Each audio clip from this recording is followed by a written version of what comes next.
All right. Yeah. All right. Shake it loose. All right. I think I have a pretty common story as a food professional in that food wasn't my first career. For every chef who dreams all their life of working in a kitchen, there's dozens, if not hundreds of people that end up working there that never would have guessed they would have. I know interior designers that have become bakers, communications executives that have become farmers, and I know a pickle maker who used to be a director of quantitative database management. My first career was in recycling.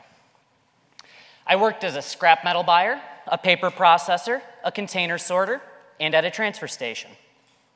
Through the years, I also worked at a fast food place, a corner store, a drugstore, and a bookstore. Another time I sold books over the phone, and then a few years later, I worked in a different call center doing customer service for a satellite dish company. I've painted houses, washed windows, and dug ditches.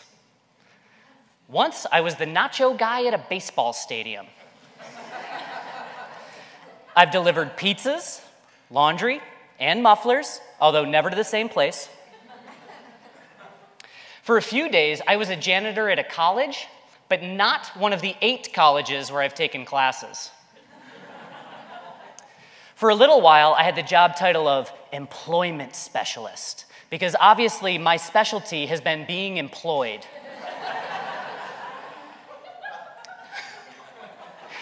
The last job I had before I started working in food full-time was as the assistant manager of a dentist's office, where I found out I am not only phobic of teeth, but also khaki pants and paperwork.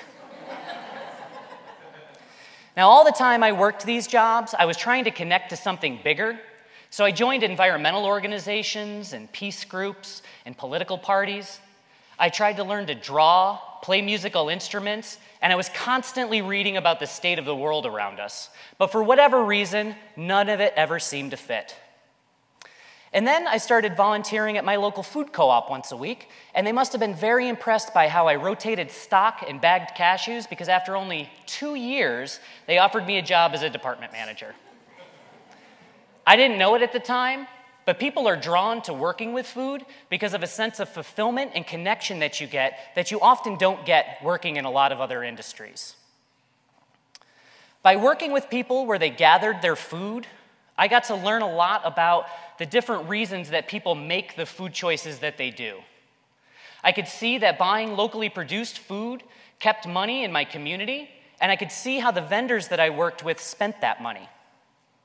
I could see how food could both positively or negatively impact our health. I could talk to both farmers and consumers about their environmental concerns. I learned about nutrient density, transportation costs. I could see how fair trade programs all over the world were impacting communities and how people were trying to apply those same principles in our own community. And on my very best days of work, I got to help my neighbors find the food that was important to them for their holiday and cultural celebrations. Somewhere along the way, I realized that everything I had been trying to connect to in my life, I could connect to through my local food system. And that for whatever reason people were making the choices they were having these far-reaching impacts. Once I realized that, I was sold. I was excited to buy local. I have a friend who calls it being an evangelist for food.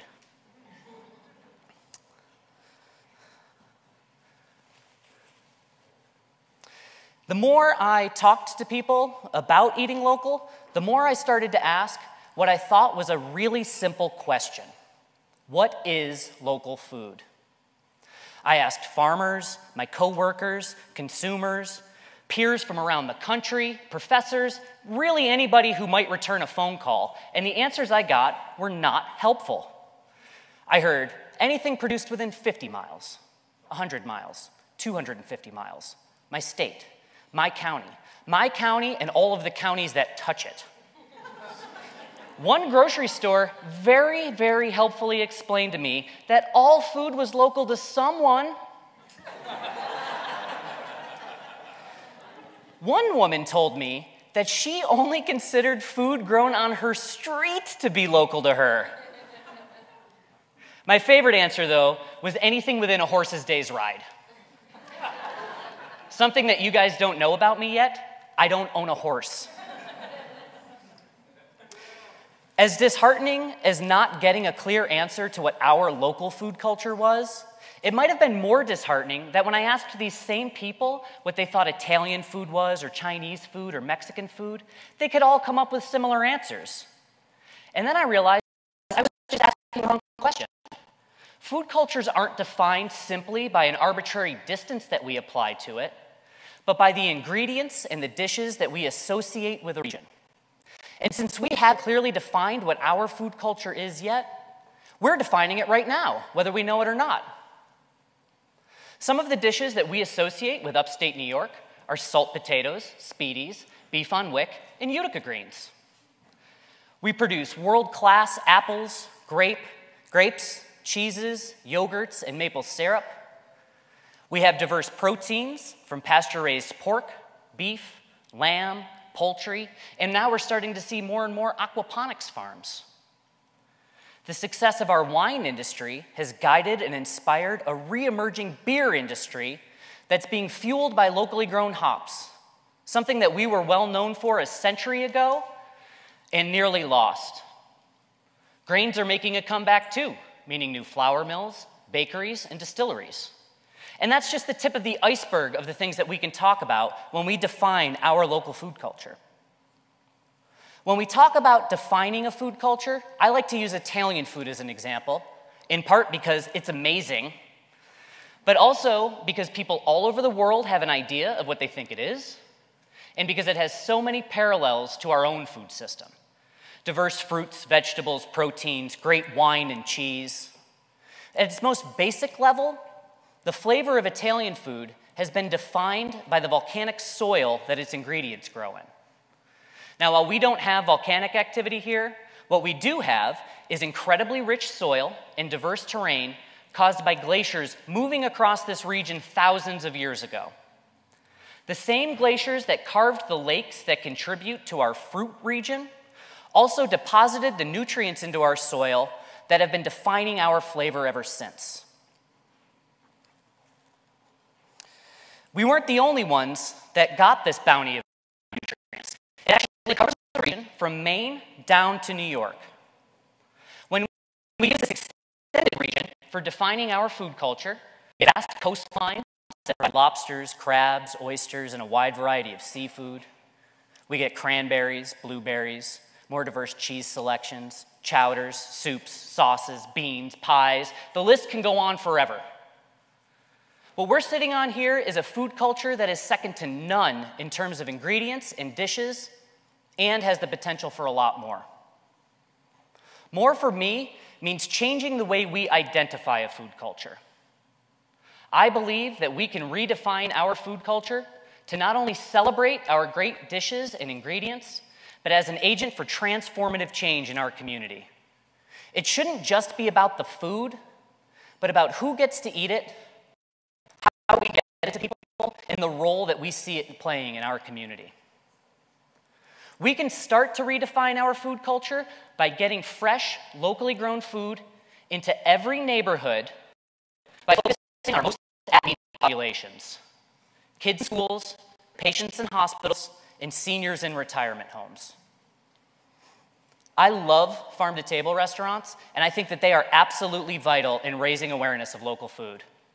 But if we want to fundamentally change the way people look at the role of food in our community, then we need to get one institutional kitchen to make the switch for every restaurant that does.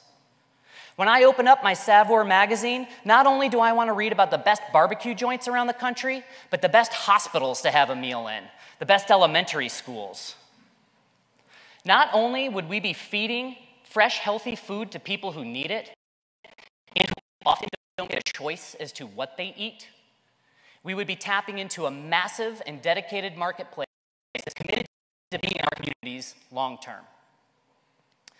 Now, farm institution is obviously not a brand new idea. Over the years, I've had the opportunity to talk to a lot of people working in institutional kitchens about what they think it would take to make it happen. And I always hear the same kind of answers. It's just too hard. It's too expensive. Even if I wanted to do it, I don't have the tools I would need to make it happen. And so one day I was sitting in my office after I'd had one of these conversations, and I was thinking to myself, you know what? Maybe it is too hard. Maybe this is just too big a goal for us to try and accomplish. And then I remembered that as a society, we figured out how to fly into outer space.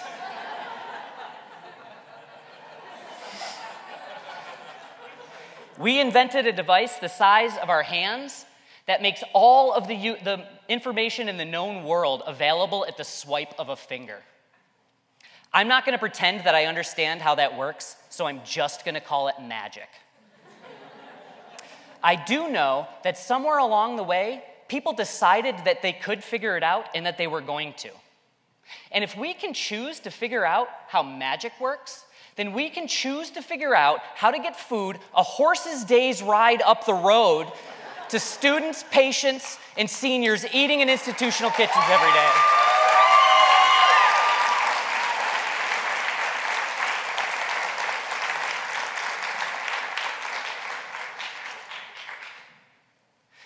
We can also start to redefine our food culture by getting out of the grocery stores and buying more of our food directly from the people that produce it. In the last 5 years, the number of farmers markets in this country has doubled, and there's now roughly one farmers market for every county. Here in the state of New York, I am proud to say that we have more winter farmers markets than any other state in the union, meaning more opportunity to buy locally grown food all year round. There also is twice as many community-supported agriculture programs nationally as there are farmers markets. People are leveraging technology to reinvent the idea of buying clubs, and we're expanding what we think a CSA program can be. I read about food deserts here locally and around the country, and there are many great projects working very hard to get food into communities that need it. But many of them are focused on bringing in new grocery stores or getting the corner stores that are there to carry healthier options. But it is cheaper and faster to get food into communities that need it by setting up a once-a-week farmers market, a CSA pickup, or a buying club. But we're addicted to grocery stores, and grocery stores are addicted to foods that are grown, packed, and processed in communities far away from ours. By buying more of our food directly from the people that produce it, we not only keep more of that money here in our economy, but that money is more likely to recirculate as added giving to arts and to charity. What else can we do to start to make these changes in our food culture? We do it by committing as individuals, businesses, communities, and governments to eat, buy, and celebrate our local food.